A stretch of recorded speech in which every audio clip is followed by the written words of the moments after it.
Hi, and welcome back. I hope you're having a wonderful day.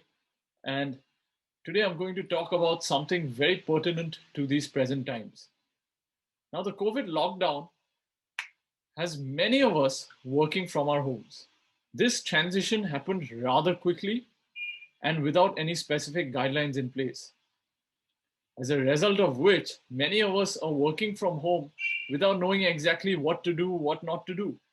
And the results of back pain, neck pain, mental health issues have skyrocketed. So if you are working from home, then definitely watch this video till the end. This video is for you. Today, I'm going to start with a work from home test. Don't worry about it. No one's judging you. It's a very simple yes and no answer test. And you give yourself 1 point for every time you answer a yes. So I hope you're ready. We're about to start the work from home test. As I said before, 1 point for every time you answer a yes.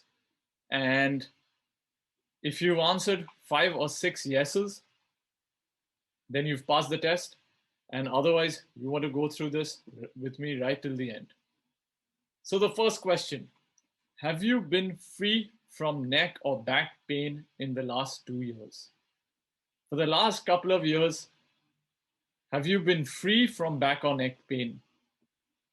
The next question is: do you take a postural break every 30 minutes while working from home? Which means you're working from home and you're sitting on your desk job and you're working, but every 30 minutes, do you stand up? Do you take a postural break?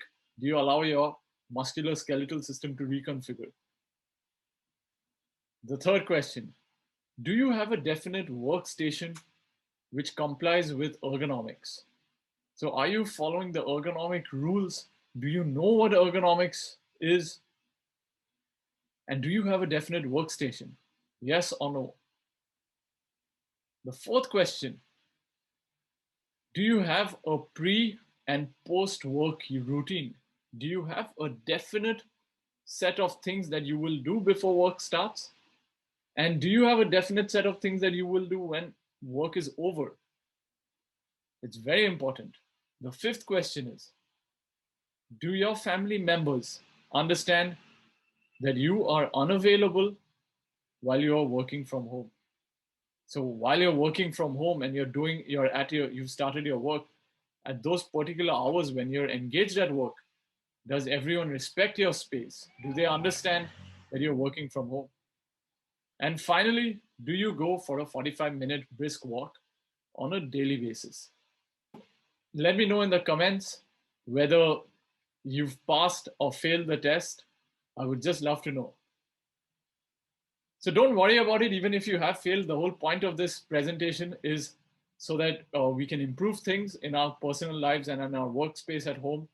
Uh, and back pain is very common, and many people suffer from back pain as a result of working from home without the proper requirements. But don't worry, it's not just you, it's the second most common cause of leave from work. Almost 60 to 80% of the population have back or neck pain at some point in their lives. So it's extremely common. Sitting is not a natural uh, posture in nature. It is something that human beings have acquired. And as a result of which, it puts a lot of pressure on our backs and causes a lot of problems. So I'll just go through what the basics of the spine is so that everyone understands what happens when you sit. So these are the bones known as the vertebrae. And between the two vertebrae is a disc. So here in marked in red is the disc. Now the disc works like the tire of a car. It has, like the tire of a car has air inside and it's hard on the outside. The disc similarly is hard on the outside and it has gel inside.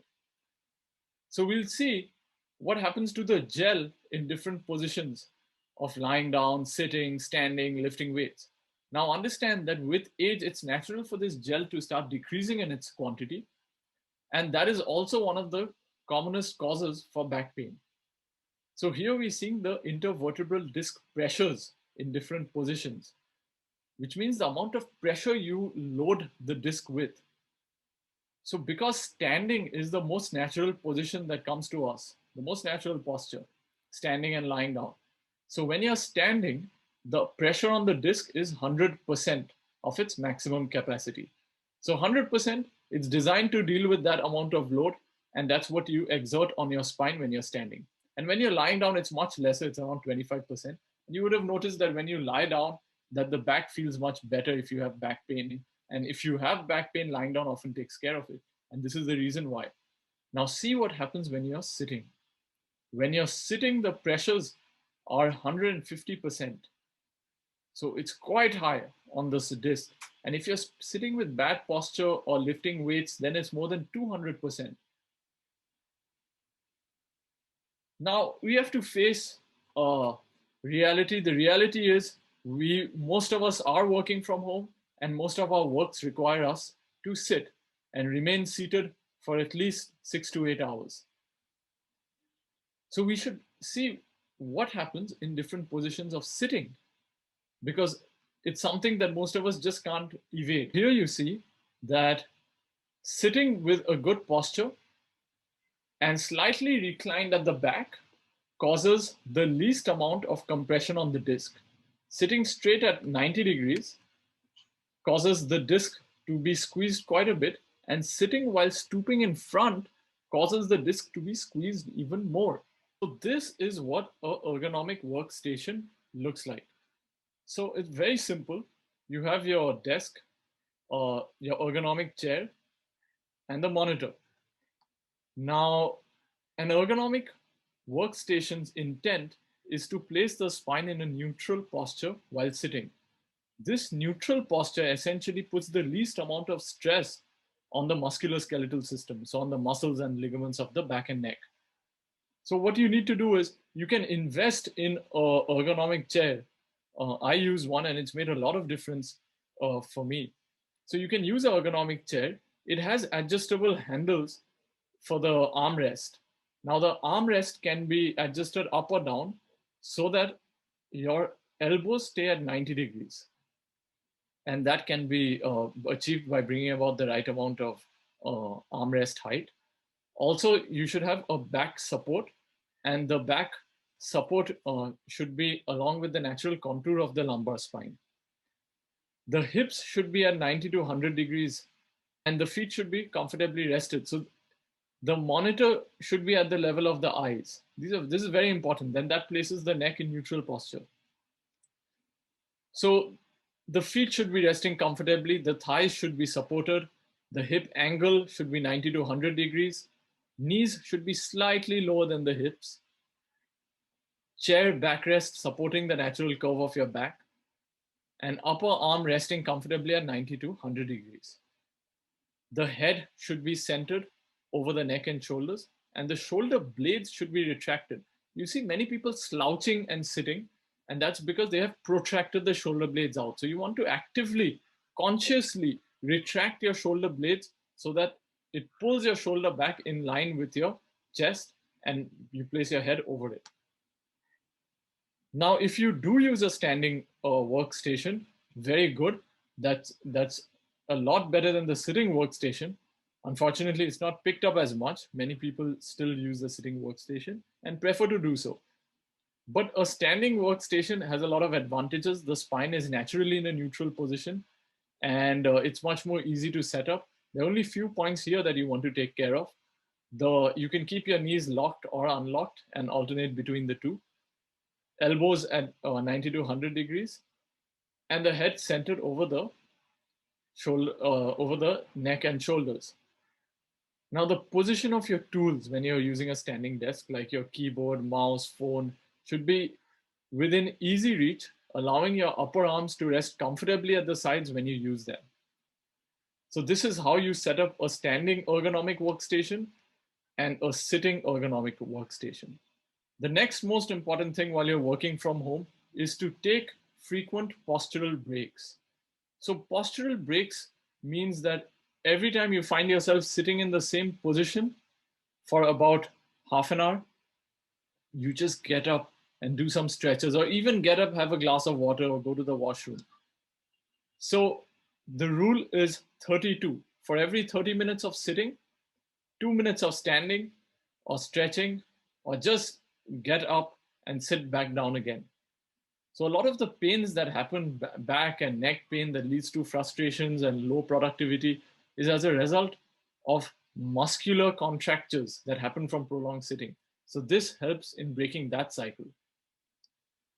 And 1 hour desk stretches or desk yoga, known as yoga, these are very, very useful. You can do them once every hour or once every couple of hours. So every now and then, just stand up, stretch your hips out a little bit, rotate your shoulders back, stretch back as much as you can. And you can always do these once every hour, once every couple of hours. And they will again help with all the postural imbalances that form as a result of sitting for a long time. We spoke about sitting, how to sit, how to give yourself a postural break, how to create a good ergonomic work environment. But there are other things that also matter when you're working from home. You should maintain regular hours. So you should have a fixed hour where you're going to be in front of on your workstation and working. And you should have a clear beginning of the day prior to work and what you do at the end of the day after your work. So there should be clear demarcations where you're working and when you're not working, and everything should not get merged into one.